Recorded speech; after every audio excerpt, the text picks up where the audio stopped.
Before I get started in the actual safety, I want to go over a few things with the knife. So what we have here is the blade. This is my J's Willing Hinkles. So you have the blade, and then I like a bolster. That's this like solid thick piece here, and also a full tang blade. So the steel runs all the way down the handle. And then I actually like this little lip right here. It helps when I personally handle it, but not everybody likes it, and not all knives even have them.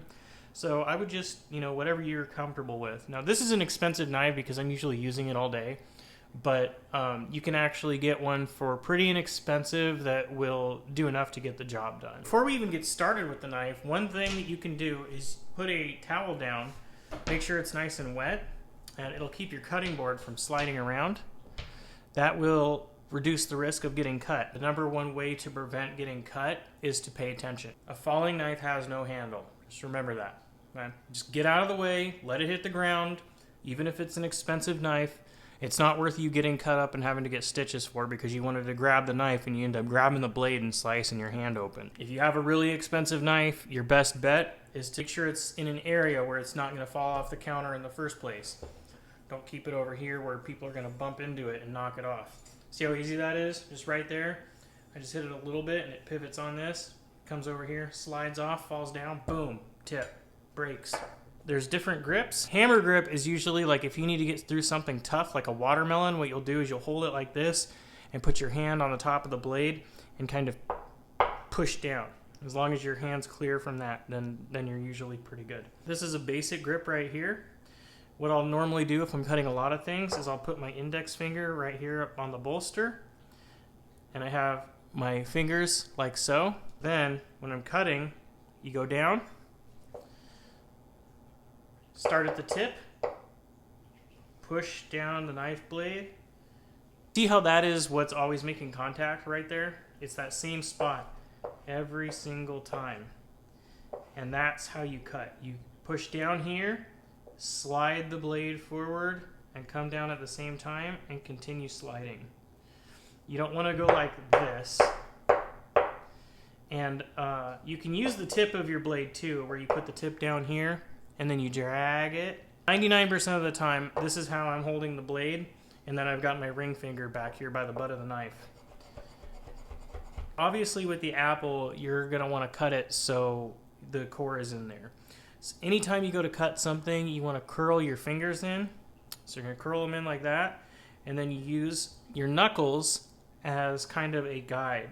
So then you can't really see it very well, but you can use your knuckles and kind of guide where the knife is going to go. Find where you want to come down, make sure your knife's even, and then come down. Now, it looks like I'm just cutting, but pay attention to how the knife is actually kind of moving. You'll notice it's kind of slow at first, and then I slide in there and come down and make the knife cut. And then you can do the same thing here.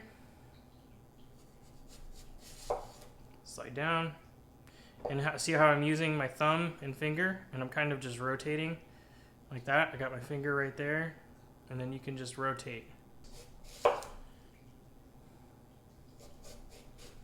Okay, and then you have your core right here, and then if you're really picky, you can kind of come in here and clean up this little bit. Use the tip of your blade for finer cuts, and then the harder or thicker or bigger the stuff is, you want to use the heel of your blade, and you can really come down on it. Now, I'm going to go through some basic cuts. This is where you'd use the knife blade tip. Now, again, you don't want to do this. This is a really easy way to cut the tips of your fingers off. So again, you curl, and you do it almost like a claw. Call it the claw technique. So come in here, and then again, I'm using my fingertip to adjust where exactly I want. Holding a knife like this. Come down on this side here, then I drag the knife blade, and that's how you make some slices. A really cool way to display this is you can take your hand and just push it this way,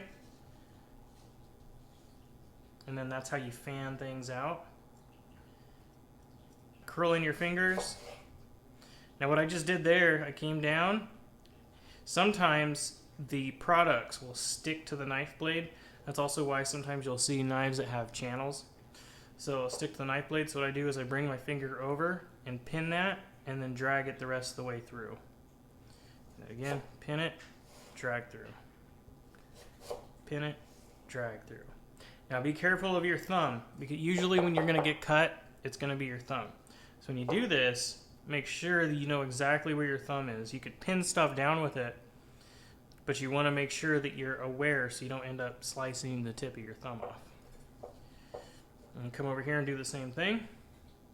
We'll just kind of come down wherever, pin it, slide, come down, pin it, slide, come down, pin it, slide, and there you go. It's about a medium dice right there. I hope that was informative. If you have any other questions about knives or something that you think that I didn't cover, or if you know everything there is to know about knives and you want to add in your own comments about extra things that you can do to keep your knives safe. Also, that's another thing I do. I just made these out of cardboard and masking tape, and I just keep them in like that. I'm not going to keep it in there. I got to wash it. So this goes in here, and then this goes in my knife bag, and then it prevents my knife bag from getting cut up, which will also help preserve my bag and also keep me from getting injured in case I grab it and it bumps into me or something. But otherwise, that's it for now. You guys have an awesome day, and I'll see you on the next one. Peace.